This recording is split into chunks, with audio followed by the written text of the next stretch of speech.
தெற்கு ரயில்வேயில் உள்ள கோட்டங்களை பின்னுக்கு தள்ளி 325 கோடி ரூபாய் வருவாய் ஈட்டி கோவை ரயில் நிலையம் 3ஆம் இடத்தை பிடித்துள்ளது.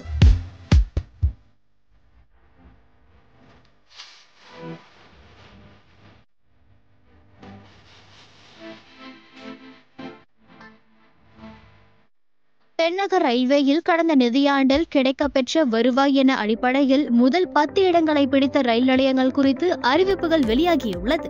அதில் சென்னை சென்ட்ரல் ரயில் நிலையம் ரூபாய் 1216 கோடி ரூபாய் வருவாயை ஈட்டி முதல் இடத்திலும், சென்னை எழும்பூர் ரயில் நிலையம் 564 கோடி வருவாயுடன் 2வது இடத்திலும் உள்ளது.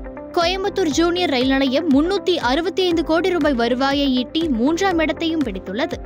இதற்கு அடுத்தடுத்த இடங்களை திருவனந்தபுரம் சென்ட்ரல் ரயில் நிலையம் 263 கோடி ரூபாயும், தாம்பரம் ரயில் நிலையம் 234 கோடி ரூபாய் வருவாயும் ஈட்டியுள்ளது.